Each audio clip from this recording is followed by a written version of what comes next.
자, 이번 시간에는 사회적 소수자의 개념에 대해서 설명하고 이 사회적 소수자 차별 문제를 어떻게 해결하면 좋을지에 대한 방안을 생각해 보겠습니다.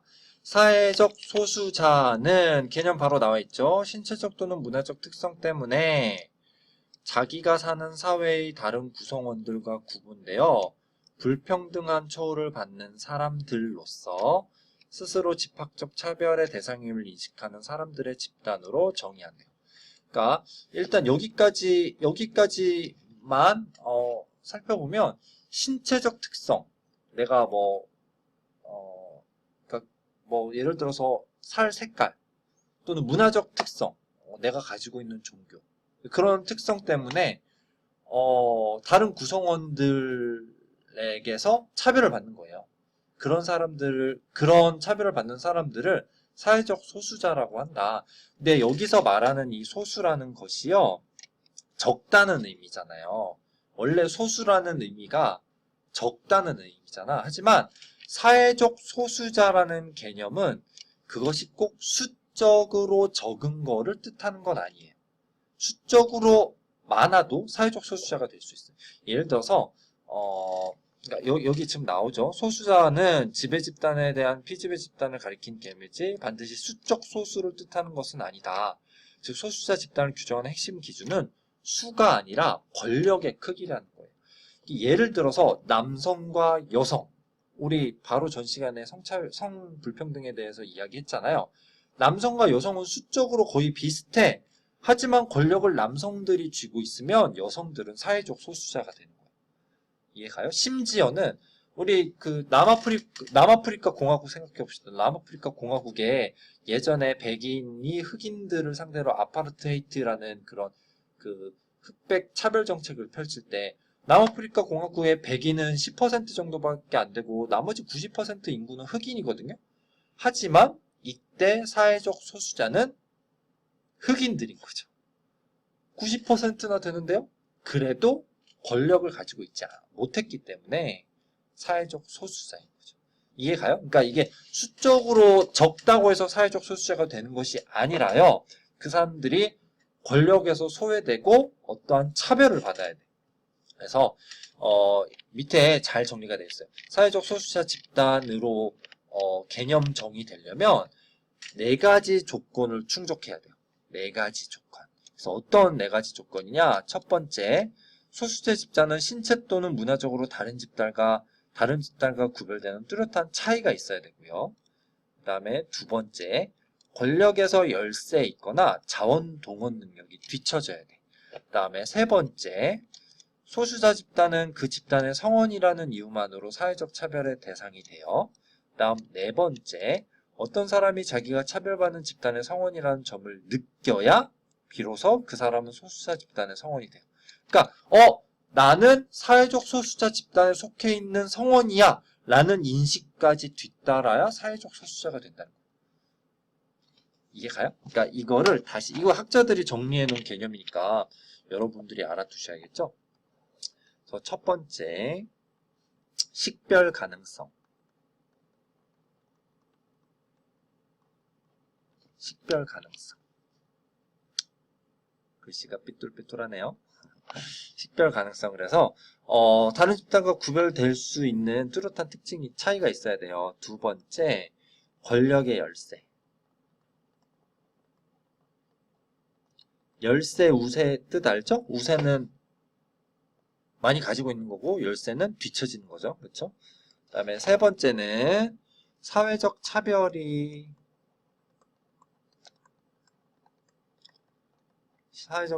실제로 이루어져야 되고 사회적 차별의 대상이 되어야 되고, 네 번째는 바로 집합적 정체성을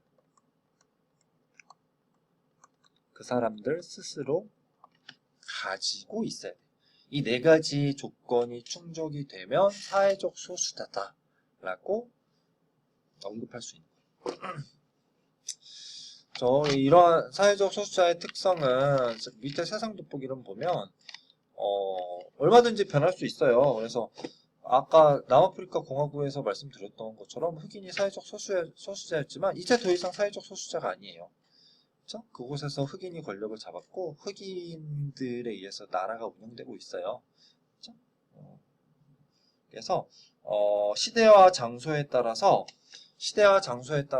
사회적 소수자를 규정하는 것이 다르고 다양한 기준에 의해서 사회적 소수자를 규정될 수 있고 사회적 소수자였다가 아닐 수도 있고 아니었다가 사회적 소수자가 될 수도 있고 이해가죠? 자, 다음 페이지로 저를 올려볼까요? 사회적 소수자에 대한 차별 현황 여러 가지 차별들이 이루어진다. 그래서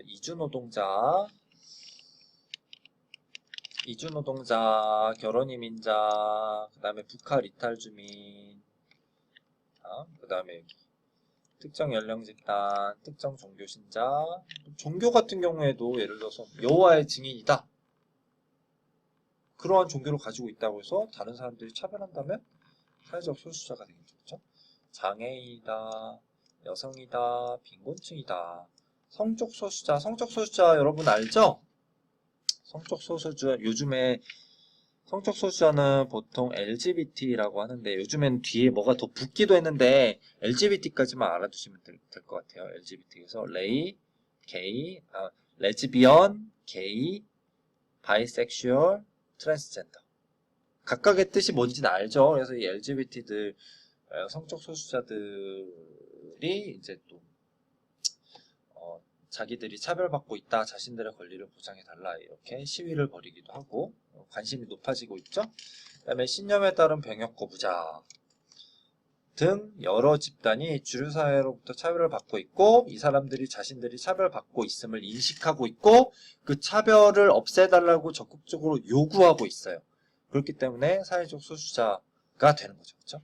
그래서 이러한 차별들에 대한 인식이 높아지고 있고 그러한 차별을 없애야 된다라는 어떤 사회적인 공감대가 형성이 되고 있어요. 그러면 그러한 사회적 소수자들에 대한 차별을 어떻게 없애 나갈 것인지 자꾸 넘어가네요. 어떻게 없앨 것인지 해서 여러 가지 이야기가 나와 있는데요. 법과 제도를 고쳐야 된다. 그 다음에 차별 시정을 강제할 수 있는 제도를 시행해야 된다. 차별하는 사람들 처벌하면 되잖아요. 그렇죠?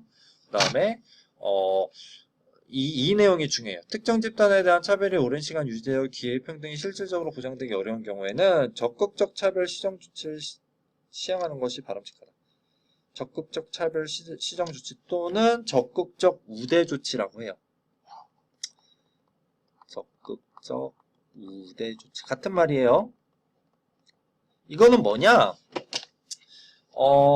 예를 들어서 장애인들은 비장애인들에 비해서 교육받을 기회나 뭐 직장을 가질 기회나 이런 것들에서 이제까지 계속 차별을 받아왔잖아요. 그래서 단순히 뭔가 시험을 볼 수 있는 기회의 평등만 줘서는 실질적인 평등이 이루어지지 않는 거야. 그래서 그런 장애인들을 적극적으로 더 우대해 주겠다는 거지. 그래서 대학에서 입학생을 뽑을 때 장애인들만 따로 전형을 해서 몇 퍼센트를 장애인들만 뽑겠다라든지 어떤 대기업이나 또는 어떤 그 정부 기관에서 직원을 채용할 때 뭐 10%는 장애인으로 채용을 하겠다든지 라고 정해 놓으면 그것이 바로 적극적 우대 조치가 됩니다. 이해가죠? 그런데 이렇게 적극적 우대 조치, 적극적 차별 시정 조치를 할 때는 주의해야 될 점이 있어. 뭐냐면 예를 들어서 우리 기업에서 100명을 뽑아야 돼. 100명을 뽑아야 되는데 그 중에서 50명은 장애인으로 뽑을게 라고 하면 비장애인들이 불만을 가질 거 아니에요. 왜냐하면 우리나라 전체 인구 비율 중에서 장애인 비율이 10%가 안 되는데 그런데 여기에서는 채용하는 직원의 50%를 장애인으로 채용하겠대. 그러면 비장애인들은 오히려 그런 적극적 우대 조치 때문에 장애인들보다 불리한 조건에 처해지게 되는 거죠. 그거를 역차별이라고 해요. 역차별. 그러니까 우리가 적극적 차별 시정 조치, 적극적 우대 조치를 할 때는 그 반대편에 있는 사람들에게 역차별로 느껴지지 않게끔 잘 그 비율과 틀을 고안을 해서 정책을 시행을 해야겠죠. 그렇죠?